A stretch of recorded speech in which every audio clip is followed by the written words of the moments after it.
بسم الله الرحمن الرحيم إن الحمد لله نحمده ونستعينه ونستغفره ونعوذ بالله من شرور أنفسنا ومن سيئات أعمالنا من يهده الله فلا مضل له ومن يضلل فلا هادي له وأشهد أن لا إله إلا الله وحده لا شريك له وأشهد أن محمدا عبده ورسوله صلى الله عليه وعلى آله وأصحابه ومن تمسك بهديه واقتفى بأثره إلى يوم الدين أما بعد السلام عليكم ورحمة الله تعالى وبركاته. All praises for Allah subhanahu wa ta'ala for giving me the honor to be the very first to initiate the knowledge base online virtual course to be undertaken here at Abu Hurairah Center. So I praise Allah for making me the first to be able to do that, and also with such a paramount topic, such a comprehensive topic of such great importance. And that topic is Tarikhu Tadween al-Hadith. Tarikhu Tadween al-Hadith. The history of the compilation of Hadith. The history of the compilation of Hadith. Others, they may say, for example, an introduction to the conservation of Hadith, as we have in this work. Others may say, for example, as we just put up simply, quickly, the compilation of the Sunnah. The compilation of the Sunnah. However it is worded, this is here, maybe 21 lectures that I did a while back on the entire topic with regards to the one basic concept. And that is how the hadiths of the Prophet ﷺ were conserved, were preserved, were recorded, were written down, were categorized, were classified. What was the evolution of the books of the Sunnah? Where did they start? How did they begin? And why? And what we get from that as Muslims in 2018, as students of knowledge, advanced, beginner, intermediate, as scholars, what do you learn? What do you benefit from this on a daily basis? With regards to being a simple basic Muslim, with regards to being a talib ilm, with regards to being an expert, with regards to studying in a ma'had, online, in person, traditional studies, etc. What we're going to use today, bi'idhnillahi ta'ala, and throughout the course, is a book that says Tadween as-Sunnah an-Nabawiyyah. Tadweenu as-Sunnah an-Nabawiyyah. Nash'atuhu wa tatawwuruhu min al-qarn al-awwal ila nihayat al-qarn al-rabi' al-hijri. It says Tadween as-Sunnah an-Nabawiyyah. The Tadween, which we're going to explain what that term and what that word means. The Tadween of the prophetic Sunnah. Nash'atuhu wa tatawwuruhu. It's nash'ah, it's development, it's beginning. How it started off, where did it come from? And it's tatawwur, it's evolution. How do we get such advanced books, complex works, synthesized, coming from the crude, raw, original foundation? The evolution of a thing. How a thing changed and turned and developed and grew and expanded. And this will be discussed bi'idhnillahi ta'ala min al-qarn al-awwal, from the first century, i.e. of the Hijrah, to the end of the 9th century of the Hijrah. Not the 10th century, not before the Prophet Muhammad, but from the qarn al-awwal, the first century, to the end of the 9th century of the Hijrah. That is our timeline. That's our timeline. This work that we have with us is a book that I was fortunate enough to have studied and completed in the College of Hadith, the Faculty of Hadith and Islamic Studies in the Islamic University of Medina. The author, his name is Dr. Muhammad ibn Matar al-Zahrani, al-Ustadh al-Musharak, Kulliyat al-Hadith bil-Jami'a al-Islamiyyah bil-Madinah al-Munawwarah. Dr. Muhammad ibn Matar al-Zahrani is the author of this book. And as we said before, there are many other authors, many other students, many other mashayikh who wrote books on the topic in English and in Arabic. in English and in Arabic. Rather, I've purchased books in Urdu. Books that were in Arabic that originally came from Urdu in Medina on the topic. And I'm sure you'll find many other languages as well. Farsi, Swahili. I'm sure you'll find many other languages in which people wrote on the subject as well. So that is going to be our course, bi'idhnillahi subhanahu wa ta'ala. So today is Saturday, bi'idhnillahi ta'ala, Allah gives us life. Tomorrow is Sunday. It's only 2 classes. Approximately 5 to 6 hours we'll have of study time. 4 to 6 hours for the first module. So taking all of these different centuries, 8 to 9, 10 centuries of history, names, books, dates, facts, pieces, information, categories is impossible to do in 2 days. Even if you crashed it, it's just impossible. It's too much information. So obviously we are going to cover only the introduction and the very wee beginning, the peak, of this topic. The next course, and Allah knows best, will most likely be done online, virtually, inshallah ta'ala. Whereas, I don't want to have you waiting for the next class, the next module, because of my inability to come back to Ontario within a certain period of time. Khairan, inshallah, so hopefully everyone is clear on this, inshallah, what we're going to be studying. The main source from which we're going to be studying. There are many side references, videos, books, articles, reviews that bi'idhnillah, hopefully I will share with you in the end of this class or hopefully tomorrow for your own personal reference, for your own further reading, further studies, bi'idhnillah. But this is the main piece of material that we'll be using ourselves, inshallah. Obviously, we'll try to make an exam for evaluation and to encourage the students of knowledge to continue to tread the path of excellence. Nothing more than that. Getting good grades is the purpose of evaluation. You can sit in a class. It doesn't mean that you've understood everything in the class. You can sit with a scholar for 20 years. It doesn't mean that you've understood properly. The only way that you can know that is through evaluation. So in evaluating you, testing you, prove to me that you've understood what I've given you. This is the first purpose and wisdom of an exam and of formal studies. Number 2 is for encouragement, tashji', to encourage the people to continue to tread the path of excellence. Bi'idhnillahi ta'ala, you're sincere, you're hardworking, you're consistent. And from, as the Prophet ﷺ said, tilka ajilu bushra al-mu'min, or tilka bushra al-mu'min al-ajila. He says that's the benefit that you get in this life. That is the hurried, expiated reward that you get of the dunya. Straight A's, imtiyaz, sharaf, ula, things like this. It doesn't mean that's everything, but as a means of pushing you, encouraging you to remain upon this path and to seek more, bi'idhnillahi subhanahu wa ta'ala. Khairan, inshallah. So with that being said, that is our source. You see, the book was originally made in 1996. We're in 2018, so it's many years ago. So here we have the introduction of the author, in which he speaks about the early generations and centuries of the Muslims, what happened. He talks about the people of Hadith. We really don't have a lot of time to read all of that in detail. The author, he says, وَبَعْدْ فهذه نبذ يسيرة من جهود تلك الأجيال المتعاقبة من سلفنا الصالح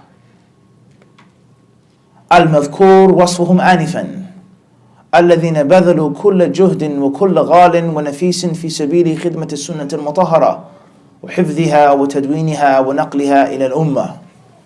He says these are just a few small pieces, a brief glimpse into those different centuries, those generations of our righteous ancestors. Those Muslims who gave everything that they had.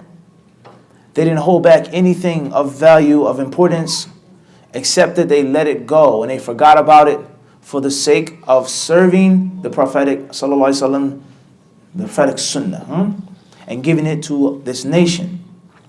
جمعت هذه النبذة من مصادر شتى وألفت بينها مع شيء يسير من التعليق والربط والتعريف بتلك الجهود، وذلك خلال قيامي بتدريس مادة تدوين السنة النبوية عبر عصوره المختلفة لطلبة السنة الأولى بكلية الحديث بالجامعة الإسلامية بالمدينة المنورة أو بالمدينة النبوية، حيث ألفيت موضوعات منهج هذه المادة لا يجمعها أو أكثر كتاب ليكون موافقا إلى آخر كلامه.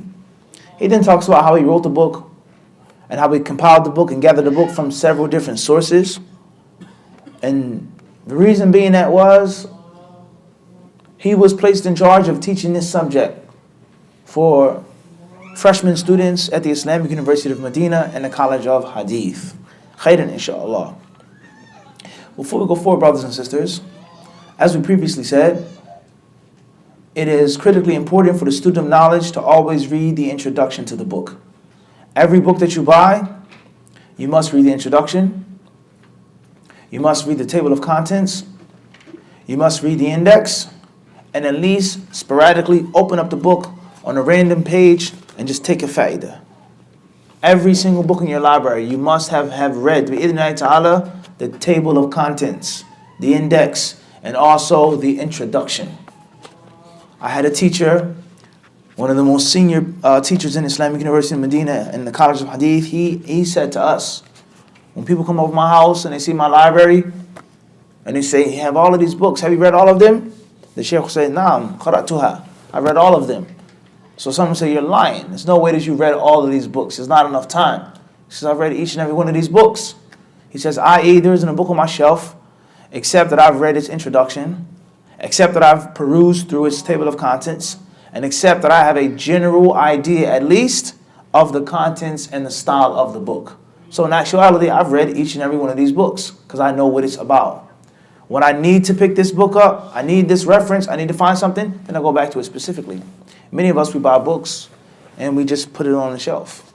And that's why we're always against bookshelves being clean and pretty, decorative and flowery. Bookshelves should be messy. Sahih Bukhari should be fading. The book should be read. They should be used. And if you don't have the time or you don't have the need to read every single book from cover to cover, at least the introduction and at least the table of contents and at least have a general idea of what the book is about. That way, at the time of need, you can refer back to it quickly. Everybody clear on this? So, is this book written from scratch? The author is clearly telling us no. He says, I took from here, I took from here, I took from there, I put it together. He says, بِشَيْءٍ مِنَ التَّعْلِيقِ وَالرَّبْطِ. He says, commentary, myself, which I actually wrote. And then rabt, connecting and tying. Everybody understand this? And this is one of the ways of authoring a book. And the reason behind the book, he says the book is for the layman Muslim? Clearly not. The book is for the average Muslim? Clearly not. The book is for the scholar Muslim? Clearly not. He wrote the book for a specific class of people. And they were the students of the College of Hadith in their first year of study. Everybody understand this? To show that we're not going to read every single harf in this book. We're not going to take everything from this book. This is nothing more than our platform, our springboard. Everybody understand this? So you can't become mistaken and deceived and tricked by a book thinking that it's for someone and in actuality it's for another type of people because you didn't read the introduction. I know the introduction as if I know the book. Everybody understand this? As if I know the what? The entire book. Everybody understand this? I haven't read the introduction. I'm totally ignorant of the book. The title says one thing, I don't know what's inside of it, the quality of the work, etc. So we automatically benefit and learn that this book has some type of quality to it for the sheer fact that he did what? We read the introduction. How do we know that the book is of general quality? How do we know this? From what point specifically I'm asking? When you said he took information from all the different classical sources. Is the book 101% good quality? We don't know that, but we know for sure it's of a general what? Quality, because he just didn't make it up. Everybody understand this? And there are many, many other benefits that you get from reading the introduction of every single book that you buy. Students of knowledge, please take this down. When you read a book, when you buy a book, read its introduction and read its table of contents. If that's the only time that you have. Khairan inshallah, moving forward. The author, he then says, وضمنته خمسة أبواب تحت كل باب عدة فصول وقسمت كل فصل إلى عدة فقرات. He says the book has 5 chapters. 5 chapters.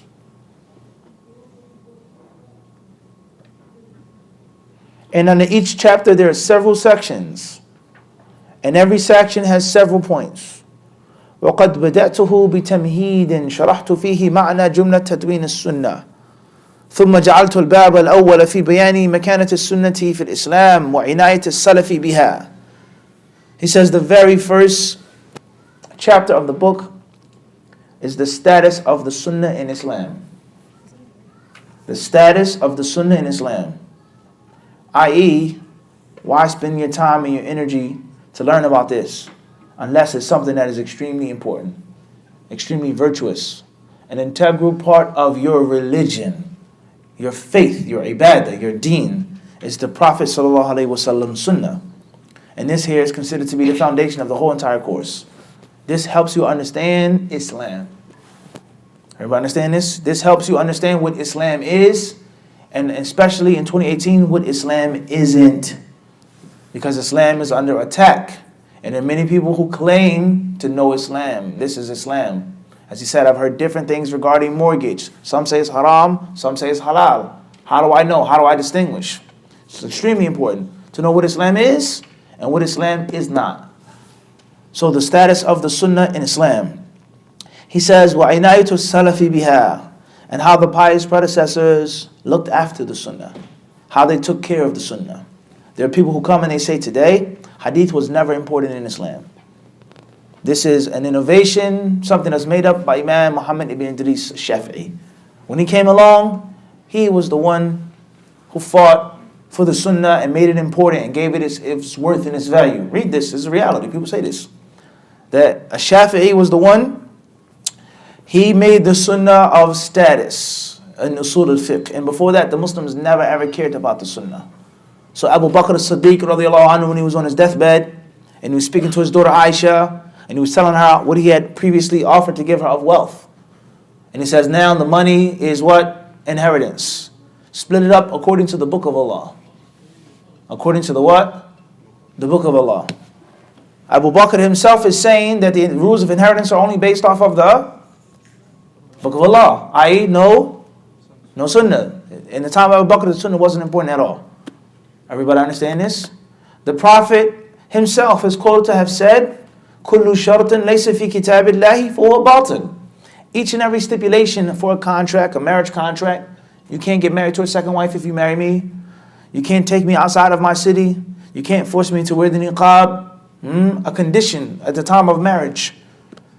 The hadith says every condition that isn't in the book of Allah is false, it's batil. When kanat miyat shart, even if there are hundreds of them. So the Prophet himself is clearly saying that if the condition isn't found where? In the where? Book of Allah. And he never ever said his sunnah. In this example, in this hadith, in this statement. So therefore this all proves that the sunnah was never ever important in the time of the early Muslims. The author he's going to prove and he's going to state the exact what? Opposite. That's false. That is scientific error. Everybody understand this or not? And we're bringing up these doubts to show you that it is a reality among Muslims, let alone those who hate Islam. Everybody clear on this or not? The hadith clearly says, لَيْسَتْ فِي كِتَابِ اللَّهِ. Just like the qadr. Allah, He doesn't mention the qadr about آمن الرسول بما أنزل إليه من ربه والمؤمنون كل آمن بالله وملائكته إلى آخر الآيات. And Allah never says والقدر. So they say this proof that the qadr is false because Allah mentions the other pillars of Iman and He never ever mentions what? The qadr with that. Everyone understand this? The hadith clearly says not in the book of Allah. Abu Bakr told Aisha, he says, upon the what? The book of Allah. Everybody clear on this? So he's going to prove two things in this first chapter. Two things. Number one, that the sunnah is important. And it has a tremendous value and a very lofty status. Number two, is that the early Muslims, not the later Muslims, before Shafi'i, They themselves gave a great deal of importance and focus and emphasis to the what? To the sunnah of the Prophet ﷺ. Everybody understand this? Moving forward. He says 3 sections in chapter number 1. وفيه 3 فصول. الفصل الأول ما جاء في التسوية بين حكم كتاب الله عز وجل وحكم سنة رسول الله صلى الله عليه وسلم وذكرت فيه ما جاء في ذلك من الكتاب والسنة وأقوال السلف. He says the first is that the ruling of Allah, the book of Allah, is equal to the ruling of the sunnah of the Messenger of Allah sallallahu alaihi wasallam. If I ask you the question, is the Quran equal or is the Hadith equal to the Quran? What would you say? Yes. Yes, it is. Would everyone say this? You wouldn't say that. What's superior? Quran. Why? Why is the Sunnah inferior? So the Sunnah is not from Allah? It is or it isn't? So what makes the Quran superior according to what you said? Anybody can answer. Direct speech of Allah. It's the direct speech of Allah. What about Hadith Qudsi? كلكم ضال إلا من تفضل. It's the same. It's the same. The sunnah is from Allah. The Sunnah is from Allah Azza wa Jal. طيب. The Prophet doesn't speak except He doesn't speak from his desires except for wahyun yuha. Okay, anybody else? Al-Muhim, the author is going to discuss this issue. Are they equal or is one superior to another? I won't give you the answer right now. Hopefully it will come in the class and hopefully you'll do your own research as well as students of knowledge. Now, moving forward, he says, and in this section I mentioned what's mentioned in Allah's book, the Quran itself. What's mentioned in the prophetic hadiths and what the pious predecessors said and did regarding this issue, the ruling of Allah and the ruling of His Messenger being equal or unequal. Moving forward, والفصل الثاني عناية السلف بالسنة. He says here how the pious predecessors looked after the sunnah. So this is beginning the foundation of the conservation of the sunnah. أولا عناية الصحابة بالسنة. Number 1 is the time of the companions. What did they do to preserve hadith, to preserve the sunnah, to compile it? Did they memorize it? Did they write it down? Did they act upon it? Did they travel from one country to another? Did they ask questions about it? Everybody understand this? They were the founding fathers. The what? Founding fathers. وثانيا عناية التابعين ومن بعدهم بها. Number 2, the tabi'een, the students of the companions, and how they took the baton and carried on and furthered the efforts of their predecessors. Everybody understand this? What they did to take care of the sunnah. وثالثا الرحلة في طلب الحديث. Number 3 is how they traveled to seek hadiths. These are all considered to be, you want to write these things down, these are 3 building blocks of the 1st, 2nd, 3rd century. Without these 3 points, there would be no Sahih Bukhari, there would be no Muwatta Malik. Everybody understand this? This is the foundation right here. طيب. وأما الفصل الثالث فقد تحدثت فيه عن موقف أصحاب الأهواء والفرق من حجية السنة. قسمته إلى 3 فقرات. As far as the 3rd section, then I spoke on the exact opposite. Not the righteous, pious Muslims in the Sunnah, but the people who were from Ahlul Qibla, those who said, La ilaha illallah Muhammad Rasulullah, what was their position? What did they do? How did they act? How did they behave with the Sunnah of the Prophet ﷺ? Did they say it was equal to the Quran? Did they even say that you take rulings from the Sunnah with regards to buying and selling, marriage, divorce, child custody, inheritance? The Hakam, the Hujjah, was the Sunnah of legal authority to these people or not? And he says in the 3 subsections or subcategories under that, Al-Ula, عن الذين يردون السنة مطلقا. The first are those who absolutely reject the Sunnah. And inshallah, this is the first class, brothers and sisters. Maybe in the next class or in the next module, we will have this, bid'nillahi ta'ala, will present to you the chart. The actual chart. Right now, this is the groundbreaking right now, the actual chart to make it even easier. Okay? So, what if you were asked on the exam, what were the different types of positions and behaviors towards the sunnah of the Prophet sallallahu alaihi wasallam? One group, those who did what? Mutlaqan, who made absolute rejection of the sunnah. The sunnah has no worth, no weight, no value, period. Ahad, mutawatir, akhbar, aqad, wala shay.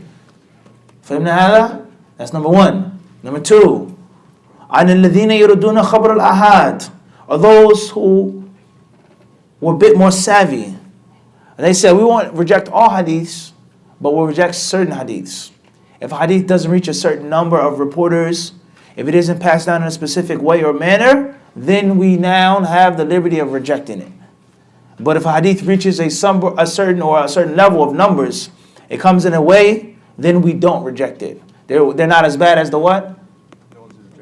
Mutlaqan, the first group. Everybody understand this? Number three, عن الذين يردون الزيادة على النص, those who say we accept hadiths. In the early generations we're talking now, we accept hadiths. However, nothing that goes against or nothing goes beyond the Quran. We take the hadith that goes in what? Parallel with the Quran. Allah Azza wa Jal, He says, حُرِّمَتْ عَلَيْكُمْ أُمَّهَاتُكُمْ. He says, unlawful to you are your what? Your mothers. And then Allah says what? Akmilu. What does Allah say in this verse about the maharim, the women that you can't marry? He starts with something and he what? He ends with something. Is a woman's aunt mentioned in this ayah? وَأَن تَجْمَعُوا بَيْنَ الْأُخْتَيْنِ إِلَّا مَا قَدْ سَلَفَ وَأُمَّهَاتُكُمْ. Allah says, and for you to marry two sisters at the same time, except for that which was what? Previous. I was married to a sister, we got separated. Later on, I married her sister. But them at the same time, what? No. So the Quran doesn't mention a woman and her aunt. Can a man be married? Have polygyny? A man is married to a woman, sister fulana, and he's also married to sister fulana's aunt. Is that permissible or not? Why isn't it permissible? The Quran doesn't mention it. So this last group, that was their position. The hadith that clearly say you can't marry two sisters at the same time, they will accept that hadith. Khabar ahad or mutawatir. But the hadith that says, نهى النبي صلى الله عليه وسلم أن يجمع الرجل بين المرأة وعمتها, to marry a woman and her aunt at the same time, they say what? They reject that. Why? Because it's what? Ziyada. It's extra, according to what's in the what? The text. Everybody understand this or not? This also shows us the importance of history and how you can't understand today unless you understand yesterday. Everybody understand this? Why are there deviant sects among the Muslims? Ahlul Bid'ah among the Muslims. Did they just pop out of thin air? No. They have a history as well. Everybody understand this? The type of theological, aqlani type of school, rational type of school, modernist, progressive movement of Islam. They have what? They have predecessors. They have what? They have predecessors. Everybody clear on this or not? So they said anything that goes above the Quran, we won't what? Accept. And that's just an example. Everybody understand this or not? Allah talks about the different animals and the foods that you can and cannot eat. And certain things in the Sunnah are extra that aren't mentioned in the Quran. They say you can eat those things because they aren't mentioned where? In the Quran. But they don't reject hadith absolutely. Everybody understand this or not? Right, moving forward. The next section, he says here, وَتَحَدَّثْتُ فِي الْبَابِ الثَّانِي عَنْ تَدْوِينِ السُنَّةِ فِي الْقَرْنَيْنِ الْأَوَّلِ وَالثَّانِي حَيْثُ قَسَمْتُهُ إِلَى فَصْلَيْنِ.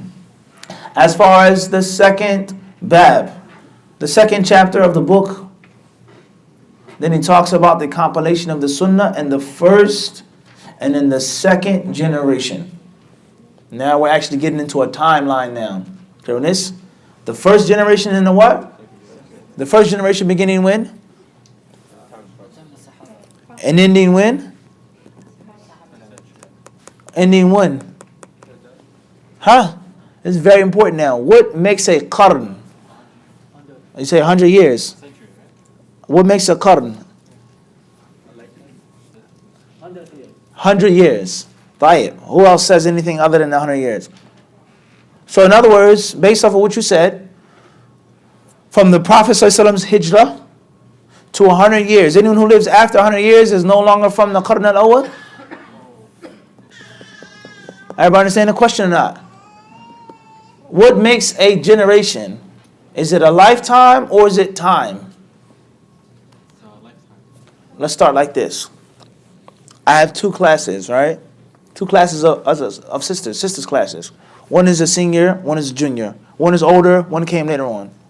So in the first class, I have 7 sisters. In the second class, let's say I have 6 sisters. All right? Their ages differ. Some are older than others. Some of them may live longer than others, may die before others. Nah? But I said that my first generation of students are who? How do I determine who's first generation and second generation? Age or what? Not the time, no. The what? The class.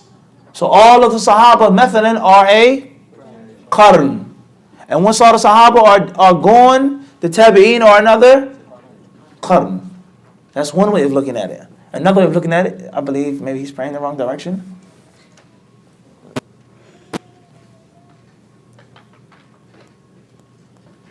Tayyib. Another way of looking at it is what? Is by actually using what? Time. Everybody clear this or not? What's important is you can't understand this unless you understand that. And it's a fact that we've said many times before. There are many aspects in the Sharia that you cannot understand unless you have understanding of other things outside of the Sharia.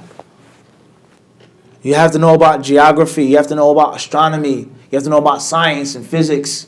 You have to know about math to understand the Quran and the Sunnah. Everybody clear this or not? When does a person become of age in Islam? Puberty. What's puberty? When does puberty begin? It differs from person to person. A person has one sign of puberty doesn't mean they're totally what? When does it begin? Everybody understand this? How does a woman know that she's pregnant? How do you determine the direction of the Qibla? Unless you know something about the stars, the direction. Everybody understand this or not? How do you weigh your zakah? Unless you have knowledge of what? How do you know when he says the yasfar, the ahmar, yaswad? Hadith says you can't sell fruit until yaswad, until it becomes black. What's meant by that? You have to have knowledge of agriculture. Everybody understand this? Many aspects of the Sharia cannot be understood except if you have knowledge of the what? Other sciences that are secular. That are what? Secular. Everybody clear this or not? How do you know when the zakat is due? How do you know when the fruit is ripe? Unless you have knowledge of what? Everybody clear this? So what makes a generation or a century? What makes it 100 years or a class of people? Everybody understand this issue? We're not going to necessarily give the answer right now. Everyone with me or not? Everybody with me? Khairan inshallah. Number 2, the author then says, حيث قسمت إلى فصلين الأول التدوين في القرن الأول وقد أثبت فيه بالأدلة والبراهين أن التدوين قد بدأت بداياته الأولى في زمن النبي صلى الله عليه وسلم ثم ذكرت جهود الصحابة ثم التابعين بمختلف طبقاتهم في التدوين في هذا القرن. He then said, the 2 sections of chapter 2 are number 1, proving and establishing that hadiths were written down in the time of the Prophet ﷺ. That there was tadween. Tadween, which we're going to explain. There was tadween in the what century? The 1st century. Was every single hadith written down and recorded? Did we have finely tuned, refined books? Completely no. He says, but the foundation of the infrastructure was what? Laid down in the what century? The 1st century. One of the biggest doubts that is used against Islam and the Muslims today is that the Prophet's words weren't written down except for 250 years after his life. 250 years after Muhammad died, the people began to write down his statements. So how can we determine what's genuine and what is spurious? How can we determine what's authentic and what is inauthentic? 250 years later, anything could have been said about Muhammad. So therefore all the hadiths are now what? False. Kulluha. They're all fabricated. So if you accept that premise, then you accept that what? That conclusion. And if you say, no, I don't accept that premise, rather I believe, or I've studied with scientific proof and evidence, is that hadiths were written down in the time of the 1st century. Everybody clear on this or not? And the only way that you can prove this is through examples. Through what? Live examples. Moving forward. He then goes on to mention what the Tabi'een did, what the Sahaba did, with regards to writing down hadiths as well. والثاني التدوين في القرن الثاني الهجري وفيه أشرت إلى تطور التدوين في هذا القرن وذكرت قائمة بأسماء أشهر المصنفين في هذا العصر ثم درست نموذجا مما ألف في هذا القرن دراسة موجزة وهذا النموذج هو موطأ الإمام مالك رحمه الله. Section number 2 of chapter 2 is how hadiths were written down, how they were compiled, how they were conserved in the 2nd century of the Hijrah. The what? The 2nd century, no longer the 1st century. And he says, I went on to mention the differences between the 1st and the 2nd century. There was a leap. There were leaps. There was evolution. The 1st century, were hadiths written down or not, based off what we read? Yes. Briefly, this is just the introduction. The 2nd century, were hadiths written down and compiled or not? But the writing in the 2nd century was different than the 1st century. Everybody understand this? It was a difference. There were leaps, steps that were taken. Everybody clear on this? There was an advancement, an evolution, tatawwur. Everybody clear on this or not? He then says, and I went on to mention the names of the most popular writers of hadith in the 2nd century. Not all of them, but the most popular. And from them, the example that we'll mention is that of Imam Malik. Imam Malik's book is considered to be one of the earliest works of hadith that were written and survived to this current day. We'll explain later on, inshallah ta'ala, the fork in the road between the Orientalists and orthodox study of hadith is that the previous books of the scholars of Islam, such as Waqi' ibn al-Jarrah, for example, or Abdullah ibn al-Mubarak, for example, or Sufyan al-Thawri, for example. We agree with these people, and when we say Orientalists, we're talking about Western scholars, specifically European scholars, that went from the West to the East. Whether it was Hungary, whether it was Germany, whether it was Spain, Portugal, Scotland, Great Britain. The word Orientalist or Orientalism is the study of the Orient. And we know in the English language that the Orient means the land of the rising sun. The land of the rising sun, Ash-Sharq, the East. Everybody clear on this? Once more, you cannot have a proper and thorough understanding of Islam, let alone hadith, let alone Islam today, unless you have some basic understanding of history, of what happened in history. And a historical fact is that there were many people who explored. They went from the European continent or Europe itself, and they went to the East. And we're not talking about Eastern Europe, such as Russia, but we're talking about the Middle East, the Far East. And many of these explorers, or some of them were conquerors, men of state, military men, doctors, etc. They were fascinated with the sciences of the East. They were fascinated, such as Egypt, Egyptology, the pyramids. Everybody understand this? Okay? The Tibetan monks, and the list goes on and on and on, of the wonders of the East. So they had a keen interest in the religions and the art, the languages, the science, the exploration of Eastern people. Ash-Sharq, coming from the Gharb. Everybody clear on this? Hungary is in the where? It's in the west. It's Eastern Europe, but it's compared to Tibet, it's in the west. Compared to Arabia, it's in the west. Germany to Syria is what? West to east. Everybody understand this? So they were very interested and fascinated in the sciences of these Eastern people, whether they were Buddhists, Taoists, Shamanists, Muslim, Jew, whatever the case may be. And they studied their languages, their sciences, their cultures. Things were stolen, things were borrowed, things were taken back to Europe. This is a historical fact. The Crusades, everybody understands, it's a historical fact. Before and after. So afterwards, the people, they began to get a special interest in the religion of the Mohammedans, the Muslims, the Muslims, specifically among other people of the East. Everybody understand this? And they studied the Quran, they studied the Arabic language, they studied Arabic poetry. Nah? And among the Muslims or the Mohammedans, the things which interested them the most was what? Hadith science. Was what? Hadith science. Everybody can understand. Was what? Hadith science. Everybody understand this or not?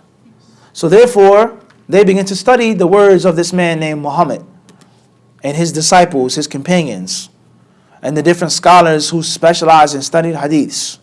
And some of these Orientalists, they lived in Egypt, Palestine, Syria, Iraq, Mesopotamia, Persia for many years. They studied, they learned Arabic, they took many aspects of the lifestyle, but they never were Muslim. And they went back to Europe with conclusions. They went back to Europe with clear reservations. Some of them were correct and accurate. Most of them were totally incorrect and inaccurate. And from the conclusions that they came up with is that Muhammad's words were not written down except for 250 years after his death. And before those early years, hadiths, words and statements of Muhammad were of no importance whatsoever. And most of the hadiths, if not all of them, are totally spurious and made up because of this faction, this political strife, Muawiyah, Ali, this dawla, that dawla, etc. Politics. Everybody understand this? And we have the different theological groups from among the Muslims. The hadith that says, the Prophet ﷺ is quoted to have said what? Speaking about when the companions thought that it was his farewell speech, he says what? أوصيكم بتقوى الله والسمع والطاعة وإن تأمر عليكم عبد. He says, I advise you to fear Allah. And I advise you to listen and to obey your ruler. Listen to and obey your ruler. Even if he's a slave. Even if he's a what? A slave, i.e. of low lineage, of low background, beneath peasantry. Everybody clear on this? He isn't noble. He isn't an aristocrat of high birth. Now, there's another aspect of history that's just as important, is the French Revolution. The French Revolution changed the dunya. It changed the entire world. Everybody understand this? The whole modern world was affected through the French Revolution, in which there was no more aristocrat being the leader. It was those who they put forth and voted and chose for the leader. Everybody understand this? Before that, it wasn't like that. There was nobility and then there was peasantry. Everybody clear on this? Let alone someone being a slave or manumitted slave. That's another discussion. We're not here to talk about the history of France, but it's very important to understand that. So therefore, the hadith, it says, listen to your ruler, even if he's a slave. The absolute importance of obeying the ruler, even if he's of low lineage. So some Orientalists, they said this hadith is fabricated. It's made up. Who made up the hadith? Who did they say made the hadith up? People who want political position. The people who want political position. What are they? What are they called in light of others?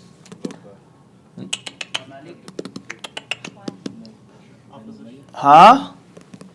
Come on, try. We have factions. We have different groups. We have political groups. Nah, we're talking about way back when. What was the name of the group of Muslims who made a slogan to go against the ruler and fight the ruler? Khawarij. So they say that the majority of the Muslims countered the Khawarij by fabricating a hadith, lying on the Prophet. Listen to the ruler 100%, even if he is a slave. So they said that there's no way that the Prophet said these words, but it's made up. Everybody understand this? So they went back to Europe with these conclusions. And then there isn't a Western university or college or scholarship in the West, except that it took from this putrid fountainhead, this foundation, the studies of Ignaz Goldziher. Ignaz Goldziher. He is considered to be the Ibn Taymiyyah of Orientalism. All of his students and disciples and pupils, they were fed from his initial travels to the Middle East. And these are some of his ideas. The hadiths were made up. They weren't recorded until 250 years afterwards. And most of them only suit political or theological purposes. Everybody understand this? They're totally made up. Al-a'immatu min Quraysh. Hadith says that the leaders of the Muslims should be Quraysh. They should be from Quraysh. They said this hadith was what? To support who? The people who wanted political power from Quraysh. To legitimize ourselves. We are the leaders and nobody else. Everybody understand this? And there are many other major erroneous facts. Or obviously it can't be a fact if it's erroneous. Supposed facts that trickled into the minds of the Muslims. And unfortunately, the last person on the product line is you. It's you, the layman Muslim, the student of knowledge in America. And you have different books in English in which they're not Orientalists, they're Muslims, but they have seeds of that what? Original study. Everybody doing this or not? Everybody understand this? His groundbreaking research on Islam and Hadith. Why should we think? And this is no different than what the Muslims did. Why do I have to make ijtihad if Abu Hanifa made ijtihad? Am I going to be better than him? No. So just do what? Follow what Abu Hanifa said. Can I do better than the Shafi'i? No. So just do what? Follow what Imam Shafi'i said. And that's what the Western scholars did as well. How thorough, how accurate, was he partial or impartial? It doesn't matter. He was a great pioneer of study of the Orient. So they went with most of his what? Ideas about Hadith. Everybody understand this or not? Right, moving forward. He then says here, أما الباب الثالث فخصصته للكلام عن تدوين السنة في القرن الثالث الهجري الذي يعتبر أزهى عصور تدوين العلوم الإسلامية وعلوم السنة النبوية على وجه الخصوص. He says, as far as the third chapter, then it is pertaining to the compilation of Hadith, the recording of Hadith, the conservation of Hadith in the 3rd century. He's finished the 1st century. He's finished the 2nd century. Now he's talking about the what? The 3rd century of the Gregorian calendar? Of the Hijri calendar. Starting from what century? Or what date? Starting from 20... Not 2010, not 210. Starting from 201. Going up to... Well, how can that? So what Imam lived from that time period? Briefly, guys. What an Imam of Hadith that lived from 201 to 300? Who? Imam Bukhari. Or Imam Muslim. Or Imam Ahmed. Or Tirmidhi. Or Imam Abu Dawood. Or Ibn Majah. See why you know these names so well? Because this century was called the what? The Golden Century. The biggest, the greatest, most important books, the greatest steps of Hadith compilation was done in the 3rd century.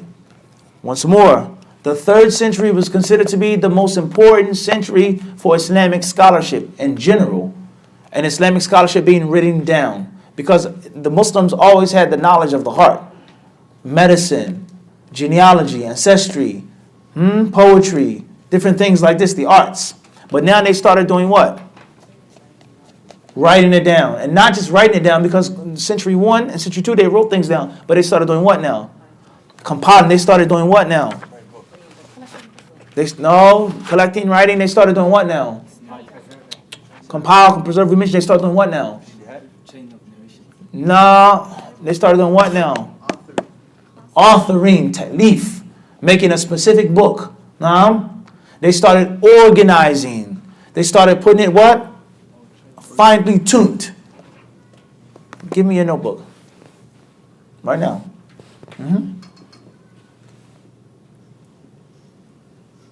Jazakallah khairan. What is this called?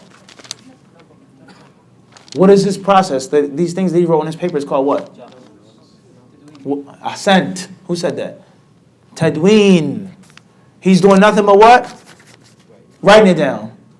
Is it the finished product? Is it the rough draft? Is it in order? Did he make a mistake? He did what? He wrote it down. And I also asked you, what did we speak about in the dars? He says, Tadween al-Sunnah, Muhammad Matar Zaharani, Fulan. He's memorized it, but he also did what?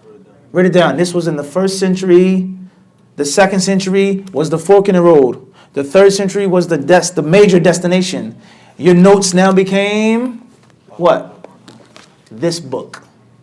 In order. In organization. With the introduction. Refined. The crude oil was now what?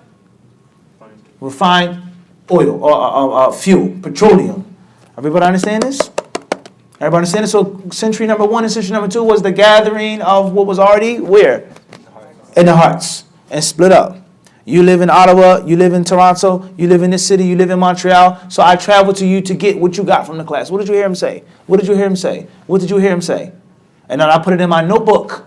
And then afterwards, someone came after me and took my notebook and did what? Put it into a book. Everybody understand this? Everybody clear on this or not? This is in brief. This is just the introduction. We're just reading through the contents now. We're not actually studying and giving you the examples. And as we said, with the actual charts in English, it's not, the whole course is not going to be like this, guys, okay? Those who don't speak Arabic or read Arabic. This is just orientation. For you to wet your beaks, bi-idhnillahi ta'ala. Everybody clear on this or not? Well, everybody got this so far? The difference between jotting down things and doing what? Writing it. And what? Authoring something. And then obviously in the 4th century, the 5th century, it did nothing but advanced and even better. Breakdown, summarization, وهكذا. Everybody understand this or not? Right, Jazakallah khairan, malish. All right, let's move forward. He says all Islamic sciences, this was its flourishing period. He says Azha, the flourishing period of Islamic sciences being written down was in the 3rd century. And specifically the sciences of Hadith and Sunnah. Everybody clear on this? Moving forward. وقد جعلته في فصلين قدمت لهما بكلمة موجزة عن جهود علماء هذا القرن في تطوير التدوين وابتكارهم في طريقة التأليف وتنويعهم مجالات التصنيف. And then he goes on to talk about the sections in this part, about the introduction of the great, huge, gigantic efforts, the juggernaut efforts that the Muslim ulama took in this century. And writing down, compiling, and authoring. And the different diversity, or the diverse methods that they use in putting together books. Such as, who can answer this question? With regards to diversity in the 3rd century. The question is, he says that he talks about the great efforts of these ulama in the 3rd century, right? Everybody clear? And he also talks about how they begin to do what? No, he said that already. They begin to do what now? We said that already. Diversify, to mix up, to switch up their styles. And they didn't just keep recreating the same wheel. An example of this would be what? Who knows this? Now we need the genre. Ahsant, musnad, a jami' or mustadrak in the 3rd century. Mustadrak in the 3rd century. Sahih or no daif, sunan or musannaf. These are all genres of what? Hadith books that were written in the 3rd century. So they put forth a great deal of effort. They made a major leap in the 3rd century. And from the things that they did was what? They wrote different styles of hadith books. Everybody understand this? We're going to study that in detail in the proper time. Clear on this or not? Moving forward.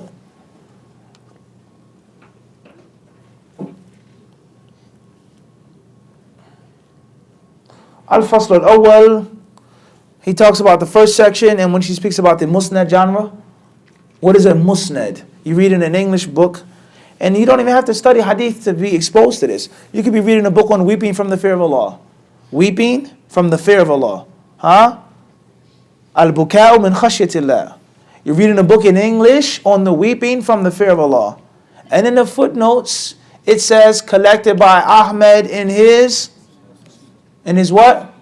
Musnad. What does that mean? Who's Ahmed? And what in the world is a musnad? That's a type of what? Hadith book.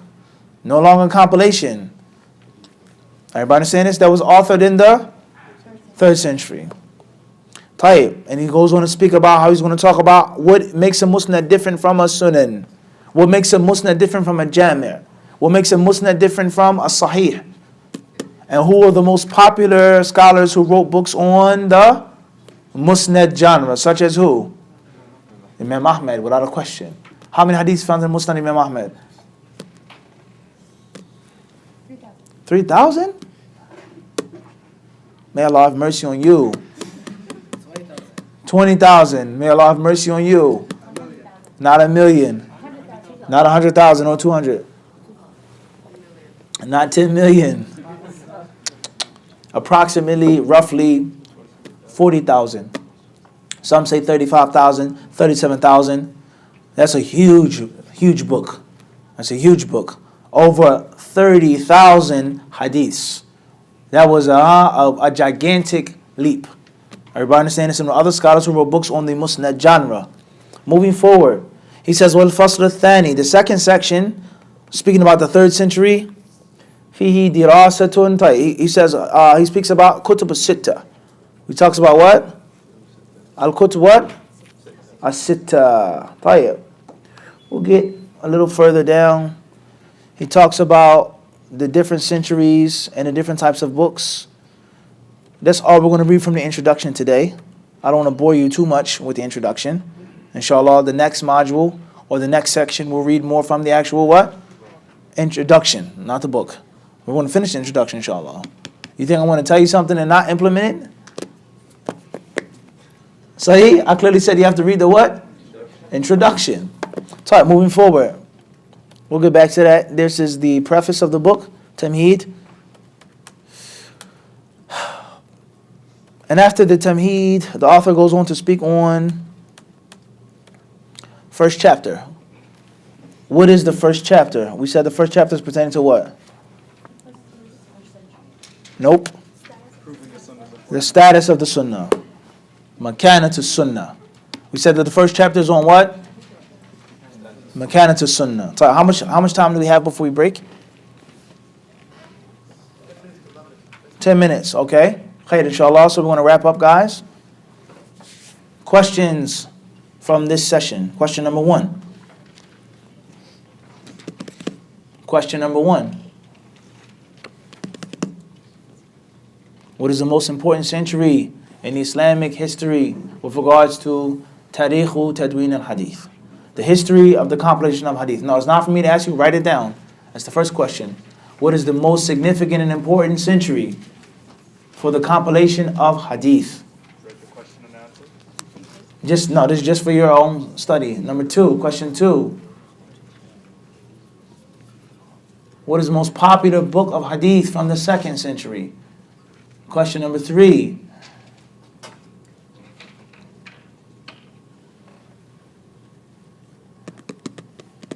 What were the most important places and countries the early Muslims traveled to for the purpose of compiling Hadith? Question 4.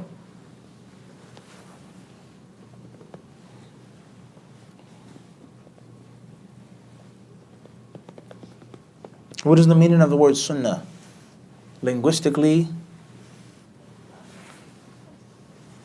and technically. Question 5. Mention the categories of Hadith rejectors among the early generations of the Muslims. Mention the categories of Hadith rejectors among the early centuries of the Muslims. How many categories were there? I'm not asking, just giving you how to write down the question. Udhkur aqsam munkir sunnah. This is just 5 questions to get you in the general idea of how to summarize and how to condense. Everybody clear on this? This is not the actual exam, nor the actual study sheet. This is nothing more than a mental exercise. All right, so before we stop, are there any questions based off of what we have mentioned? Are there any questions on the topic based off what we have mentioned? Khairan, inshallah. We'll stop here. Jazakumullahu khairan. Sallallahu wa sallam wa barak ala abdihi wa rasulihi nabiyina Muhammad. We will finish after Salat al-Maghrib.